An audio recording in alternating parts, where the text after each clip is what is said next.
گزرنی چاہیے۔ والذین اتخذوا من دونہ اولیاء، اور وہ لوگ جنہوں نے اللہ کے مقابلے پر اور ہستیوں کو اپنا پشت پناہ مان لیا ہوا ہے، اللہ حفیظ علیہم، اللہ تعالیٰ خوب آگاہ ہے ان کے ان اعمال کے اوپر، ان کے اوپر گواہ ہے، حفاظت فرمانے والا ہے، یعنی ان کی باتیں اس نے خوب نوٹ کی ہوئی ہیں۔ وما انت علیہم بوکیل، اور اے نبی صلی اللہ علیہ وآلہ وسلم آپ ان کی طرف سے وکیل نہیں ہو سکتے، آپ ان کے ذمہ دار نہیں ہیں۔ یعنی اگر کوئی شخص خود ہی خودکشی کرنے کے اوپر تلا ہوا ہے تو آپ صلی اللہ علیہ وآلہ وسلم کسی کو زبردستی ہدایت نہیں دے سکتے۔ ان نبی علیہ السلام کو تسلی دی جا رہی ہے، آپ ٹینشن نہ لیں، اگر کوئی خود ہی دوزخ میں جانے کے لیے تیار ہے، آپ ان کے اوپر داروغہ نہیں ہیں۔ فذکر بالقرآن من یخاف وعید، اس قرآن کے ذریعے آپ تبلیغ کیجئے اس کو جو اللہ کی دھمکی سے ڈر جائے۔ اسی طریقے سے آپ دیکھیں سورۃ الغاشیہ کے اندر بھی اور سورۃ الاعلیٰ کے اندر بھی یہ مضمون کھل کے آیا کہ اے نبی علیہ السلام آپ اس کو ہدایت کی طرف بلائیں جو ہدایت کی طرف آنا چاہتا ہے، اور جو ہدایت قبول نہیں کرنا چاہتا آپ اس کو اس کے حال پہ چھوڑ دیں، اس کو ہم پھر بڑی آگ کے اوپر پیش کریں گے جہاں پہ پھر وہ نہ زندوں میں ہوگا نہ وہ مردوں میں ہوگا۔ یہ مضمون میں نے کئی دفعہ بیان کیا ہے، آج میں وہ آیات نہیں کوٹ کر رہا۔ اصل چیز یہ ہے کہ یہ بات سمجھنے کی ہے کہ نبی صلی اللہ علیہ وآلہ وسلم جن کی پرائمری رسپانسبلٹی تھی لوگوں تک حق بات پہنچانا، ان کو بھی کہا جا رہا ہے کہ آپ ذمہ دار کوئی نہیں ہے، صرف بات پہنچانی ہے۔ آپ مانتا ہے کوئی مانے، نہیں مانتا نہ مانے۔ اور یہ میں تمام بھائیوں کو جو دعوت و تبلیغ کے کام میں جڑے ہوئے ہیں ان کو میں یہ بات سمجھاتا ہوں کہ آپ لوگوں کو زبردستی نہ حق منوایا کریں۔ جس کی پرائمری رسپانسبلٹی ہے اس کو تو اللہ تعالیٰ ہمارا تیرا کام صرف بات پہنچانا ہے۔ حتیٰ کہ سورۃ البقرہ میں آیا نبی آپ سے نہیں پوچھیں گے لوگ دوزخ میں کیوں چلے گئے، کہ بھئی آپ کو پیغمبر بنا کے بھیجا تھا، اتنے لوگ دوزخ میں کیوں چلے گئے، آپ سے نہیں پوچھیں گے۔ آپ کا کام ہے وما علینا الا البلاغ، ہمارا کام تو نہیں مگر صاف صاف پہنچا دینا۔ بعض لوگوں کی خواہش ہوتی ہے کہ وہ کہتے ہیں ہم زبردستی کسی کو ہدایت دے ہی دیں، یہ کام تو نبی نہیں کر سکتے، ان کی اختیار میں نہیں ہے یہ۔ اللہ تعالیٰ سورۃ القصص میں فرماتا ہے انک لا تہدی من احببت ولکن اللہ یہدی من یشاء، اے نبی صلی اللہ علیہ وآلہ وسلم آپ جس سے محبت کرتے ہیں نا آپ اس کو ہدایت نہیں دے سکتے، اللہ جسے چاہتا ہے ہدایت دیتا ہے اور اسے بہتر پتہ ہے کہ اس نے کسے ہدایت دینی ہے۔ اگر نبی صلی اللہ علیہ وآلہ وسلم کسی کو زبردستی ہدایت نہیں دے سکتے نا تو میرے بھائی دنیا کا کوئی مبلغ، کوئی عالم، کوئی مفسر، کوئی محدث، کوئی فقیہ، کوئی بڑے سے بڑا علامہ کسی کو بات گھول کے نہیں پہنچا سکتا۔ وَكَذَلِكَ أَوْحَيْنَا إِلَيْكَ قُرْآنًا عَرَبِيًّا، اور یوں ہی ہم نے قرآن آپ کی طرف وحی کیا ہے محبوب صلی اللہ علیہ وآلہ وسلم عربی زبان میں، لِتُنذِرَ أُمَّ الْقُرَىٰ، تاکہ آپ ڈر سنائیں ام القریٰ کو۔ یہ ام القریٰ بستیوں کی ماں، کہتے ہیں ماں کو، اور قریٰ جو ہے قریہ کہتے ہیں بستی کو، یہ اس کی جمع ہے۔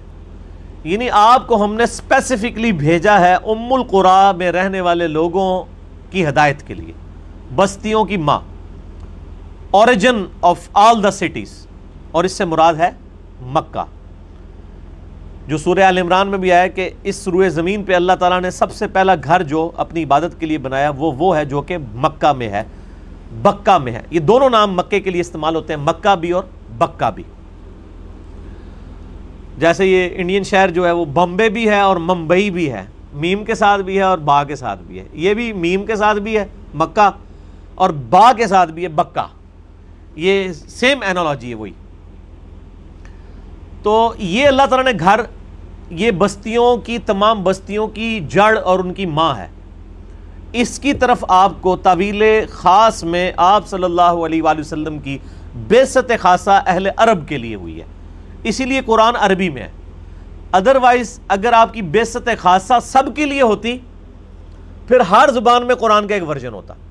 بعثت خاصہ آپ کی عرب کے لوگوں کے لیے، اور بعثت عامہ وہ تو قرآن میں ہے نا، وَمَا أَرْسَلْنَاكَ إِلَّا كَافَّةً لِلنَّاسِ بَشِيرًا وَنَذِيرًا، اے محبوب صلی اللہ علیہ وآلہ وسلم ہم نے آپ کو پوری انسانیت کے لیے ڈر سنانے والا اور خوشخبری سنانے والا بنا کے بھیجا، لیکن بعثت خاصہ ام القریٰ کے لوگوں کے لیے، کیونکہ وہی لوگ تھے جن کو اللہ نے پھر ایک جھنڈے کے نیچے جمع کر کے رومن اور پرشین امپائر اکھڑوانی تھی، تو ان کی زبان میں قرآن نازل کیا تاکہ وہ بستی پہلے اس ایپیکس کو حاصل کرے اور پھر وہ لوگوں تک بات پہنچائے۔ اور یہی وہ نسبت ہے جس کی وجہ سے آپ صلی اللہ علیہ وآلہ وسلم کے لیے امی کا لقب بھی استعمال ہوا ہے، ام القریٰ کی وجہ سے۔ ایک امی کا مطلب ہے ایسا شخص جو پڑھا لکھا نہ ہو، وہ معنی بھی درست ہے، اور ایک ام القریٰ کا رہنے والا، بستیوں کی ماں کا رہنے والا۔ ومن حولہ، اور اہل مکہ کے ارد گرد جتنے لوگ ہیں ان کی طرف آپ کو عربی میں قرآن نازل کر کے بھیجا ہے۔ وَتُنذِرَ يَوْمَ الْجَمْعِ لَا رَيْبَ فِيهِ، تاکہ آپ ڈر سنا دیں اس دن کے بارے میں جس میں کوئی شک نہیں کہ لوگوں کو جمع کیا جائے گا۔ The day of judgment, accountability, جواب دہی کا دن۔ فَرِيقٌ فِي الْجَنَّةِ وَفَرِيقٌ فِي السَّعِيرِ، اس دن ایک گروہ تو جنت میں جانے میں کامیاب ہو جائے گا اور ایک بھڑکتی ہوئی آگ میں۔ یہ ایک ہی جملہ میرے بھائی پوری قیامت مضمر ہے اس ایک جملے میں، کہ قیامت کا دن کون سا ہے؟ کہ جب ایک گروہ کے لیے جنت کا فیصلہ ہوگا اور ایک گروہ کے لیے دوزخ۔ وہ بولین الجبرا ہے 0-1، یا ادھر یا ادھر، کوئی تیسری بات نہیں ہوئی ہے۔ ایک گروہ کے لیے جنت ہے، ایک کے لیے دوزخ ہے۔ اللہم اجرنا من النار، اللہم اجرنا من النار، اللہم اجرنا من النار، اللہم من احییتہ منا فاحیہ علی الاسلام ومن توفیتہ منا فتوفہ علی الایمان، آمین۔ وَلَوْ شَاءَ اللَّهُ لَجَعَلَهُمْ أُمَّةً وَاحِدَةً، ساتھ ہی اللہ تعالیٰ نے بہت بڑی کلیریفیکیشن دے دی ہے، اگر اللہ تعالیٰ چاہتا تو سب کو ہی ایک امت بنا دیتا، سب کو ہی جنت والا بنا دیتا، سب ہی کو اہل ایمان بنا دیتا۔ یعنی اگر اللہ تعالیٰ نے زبردستی ہدایت دینے ہوتی تو سارے ہدایت پا جاتے۔ یہ اللہ تعالیٰ یہ بتانا چاہ رہا ہے اس میں کہ میری کمزوری نہیں ہے جو لوگ میرے نافرمان ہیں، میں نے سسٹم ایسا بنایا، اور میں اس کے اوپر کہا کرتا ہوں یہ وہ کوالٹی ہے جو جبرائیل کے پاس بھی نہیں ہے علیہ السلام، کہ ہم اپنی مرضی سے اپنے رب کو چوز کرتے ہیں۔ جبرائیل نے اگر خدا کو چوز کیا نا تو بائی ڈیفالٹ کیا ہے، اس کے پاس چوائس کوئی نہیں تھی۔ انسان کو اللہ نے چوائس دی ہے، یہ حق ہے، یہ باطل ہے، اس کے باوجود تمام آزمائشوں کو سامنے رکھتے ہوئے انسان اپنے رب کو چوز کرتا ہے۔ یہ وہ اختیار ہے جو کسی فرشتے کو بھی نہیں اللہ نے دیا۔ اسی لیے پھر جنت جو ہے وہ اولاد آدم کی میراث ہے نا، کہ اگر وہ کامیاب ہو جاتا ہے تو ہے فرشتے سے بہتر انسان بننا، مگر اس میں لگتی ہے محنت زیادہ۔ اللہ تعالیٰ ماتا ہے اگر ہم نے زبردستی ہدایت دینی ہوتی سب کو ایک امت بنا دیتے، وَلَٰكِن يُدْخِلُ مَن يَشَاءُ فِي رَحْمَتِهِ، لیکن اللہ تعالیٰ جس کو چاہتا ہے اپنی رحمت میں داخل کرتا ہے۔ یہ معنی بھی درست ہے اور یہ معنی بھی درست ہے کہ اللہ تعالیٰ اس کو اپنی رحمت میں داخل کرتا ہے جو چاہتا ہے، مَن يَشَاء، جو چاہے کہ وہ رحمت میں آئے۔ وہ جو میں اکثر کہا کرتا ہوں نا کہ وہ کک آپ نے مارنی ہے، انجن آپ نے سٹارٹ کرنا ہے، پھر اللہ تعالیٰ نے اس گاڑی کو آگے چلا دینا ہے، لیکن انیشلی کوشش ہمیں کرنی ہوگی۔ وَالَّذِينَ جَاهَدُوا فِينَا لَنَهْدِيَنَّهُمْ سُبُلَنَا، جو لوگ ہماری راہ میں کوشش کریں گے ان کے لیے ہم اپنی راہیں کھولیں۔ اور ہدایت اس کائنات کی سب سے ایلیٹ چیز ہے، یہ اللہ تعالیٰ کسی کو فٹ پاتھ پہ راہ چلتے ہوئے نہیں پھینکے گا، بڑی محنت کے بعد۔ آپ دیکھیں لوگوں کی داڑھیاں سفید ہو گئی ہیں، قرآن حکیم کی تفاسیر لکھ کے فوت ہو گئے ہیں، لیکن ان کو توحید نہیں سمجھ آئی، شرک کے اوپر مرے ہیں۔ اتنے بڑے بڑے مفسرین ہیں، قرآن کے ترجمے کر دیے، تفسیریں لکھ دی، لیکن قرآن کا پہلا صفحہ ایاک نعبد و ایاک نستعین یہ ان کو سمجھ نہیں آیا، اور ان کے ترجمے پڑھنے والوں کو بات سمجھ آ گئی۔ جیسے یہودیوں کو ان کی بکس میں لکھا تھا کہ نبی علیہ السلام پیغمبر آخر الزمان بن کے آنے والے ہیں، ان کو ہدایت نہیں ملی، ان سے اوس اور خزرج نے انڈائریکٹلی سنا۔ جب جنگیں ہوتی تھی عرب میں، اوس و خزرج یہودیوں کے اوپر غالب آ جاتے تھے اپنی بہادری کی وجہ سے، تو اس وقت یہودی کہتے تھے آج تو تم ہم پہ غلبہ پاتے ہو، لیکن جب وہ آخری نبی آئیں گے نا، ہم ان کے ساتھ مل کے جب جہاد کریں گے نا تو ہم رومن اور پرشین امپائر کو بھی الٹ دیں گے، پوری دنیا پہ ہماری حکومت ہو جائے گی۔ تو یہ اوس اور خزرج کو وہ دھمکیاں لگایا کرتے تھے۔ جب نبی علیہ السلام نے دعوت لانچ کی اوس اور خزرج کے کچھ لوگ حج کے لیے گئے ہوئے تھے. انہوں نے وہاں دیکھا کہ اس طرح ایک شخص ہے جو دعوی نبوت کر رہا ہے. تو انہوں نے کہا لگتا ہے یہ وہی پیغمبر ہے جس کے بارے میں یہودی ہمیں کہتے ہیں, اور یہودی ان کو کہتے تھے امی, ان پڑھ لوگ, اور وہ پڑھ لکھے. یہودیوں کے پاس تو کتابیں تھیں نا, اور ان کو کہتے تھے تم جاہل ہو. تو انہوں نے کہا اچھا ہم جاہل ہیں, اس سے پہلے کہ یہودی اس نبی کو اپنا امام مان لیں, ہم کیوں نہ اس نبی کے اوپر ایمان لے آئیں, ہم ان کے ساتھ مل جائیں, کیونکہ انہوں نے تو دنیا فتح کرنی ہے. اوس اور خزرج کو تو توفیق مل گئی, یہودیوں کو نہیں ملی. وہ ہدایت جو ڈائریکٹلی یہودیوں کو ایڈریس کرتی تھی, سورۃ البقرہ, سورۃ النساء, سورۃ المائدہ, وہ ان کی ہدایت کا سبب نہیں بنی. انڈائریکٹلی وہ ہدایت کا سبب بن گئی اوس اور خزرج. اور پھر انہوں نے, آپ دیکھیں, اوس اور خزرج ہی تھے جنہوں نے غزوہ بدر میں نبی علیہ السلام کا ساتھ دیا, غزوہ احد میں, خندق میں, اور رومن اور پرشین امپائر جو الٹی ہیں وہ انہی عرب کے قبیلوں نے الٹی ہیں, کوئی آؤٹ سائڈر نہیں تھے. اس لیے ہم کہتے ہیں آپ محنت کریں, ضروری نہیں ہے کہ آپ جس جگہ پہ محنت کر رہے ہیں وہیں پہ رزلٹ نکل آئے. مکے 13 سال محنت کی, رزلٹ مدینے میں نکلا. مدینے سے آئے تھے اوس اور خزرج حج کرنے, ان کا یا رسول اللہ یہاں تو لوگ آپ کی قدر نہیں کر رہے, آپ مدینے آئے, آپ کو ایک الٹرنیٹو بیس مل گیا. اور ود ان 17 ایئرس رومن اور پرشین امپائر, دنیا کی 2 سپر پاورز جو 3 براعظموں میں جن کی حکومتیں پھیلی ہوئی تھیں, ہزاروں سال سے الٹ کے رکھ دی. عرب کے ان بدوؤں نے جن کے پاس ٹیکنالوجی بھی نہیں تھی, انہی لوگوں سے ان کا اسلحہ چھین کے ان کو الٹ کے رکھ دیا جنگ قادسیہ اور یرموک کے اندر. اور اس پہ آپ ذرا عمر سیریز دیکھیں نا, جو قطر والوں نے فلم بنائی ہے, انگلش سب ٹائٹل کے ساتھ آ چکی ہے, 30 ساتھ کے اوپر سیدنا عمر کی پوری بایوگرافی فلمائی ہے انہوں نے. بیسیکلی ان کو سینٹرڈ کر کے نبی علیہ السلام کی پوری جو ریولوشن ہے اس کو فلمایا ہے. اور یہ فلم جیسے ہی اپلوڈ ہوئی ہے 2011-12 میں, اس نے تو عرب کے نوجوانوں میں بجلی بھر دی ہے. یوٹیوب نے پکڑ کے ڈیلیٹ کروا دی وہ فلم. اب آپ کو چند ایک کلپس ملیں گے, کچھ کاپی رائٹس کی وجہ سے, کچھ انہوں نے اس وجہ سے جو ہے وہ ڈیلیٹ کروا دیے کہ یہ کہیں عرب سپرنگ دوبارہ سے نہ آ جائے. کوشش کرنے والوں کو اللہ تعالیٰ ہدایت دے گا, جو کوشش کریں گے انہی کو ہدایت ملے گی, جو نہیں کریں ان کے لیے کچھ نہیں ہے. وَالظَّالِمُونَ مَا لَهُم مِّن وَلِيٍّ وَلَا نَصِيرٍ, اور جو ظالم ہیں ان کا نہ کوئی دوست ہے نہ کوئی مددگار. ام اتخذوا من دونه اولیاء, کیا انہوں نے اللہ کے مقابلے پر اور ہستیوں کو اپنا پشت پناہ مان لیا ہے. فاللہ هو الولی وهو یحیی الموتى, اللہ ہی حقیقی کارساز اور پشت پناہ اور مددگار ہے, اور وہی مردوں کو زندہ کرے گا. یعنی اللہ تعالیٰ ہمارا مشکل کشا وہ ہونا چاہیے جو مردہ زندہ کر لے. یہاں تو کوئی اپنی بیماری نہیں ٹال سکتا.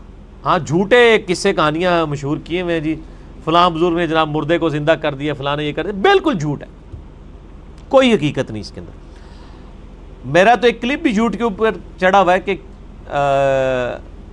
اسی حوالے سے وہ جو ممتاز قادری صاحب کے بارے میں ایک بات مشہور ہوئی تھی نا کہ وہ پولیس وین میں زندہ ہو گئے تھے.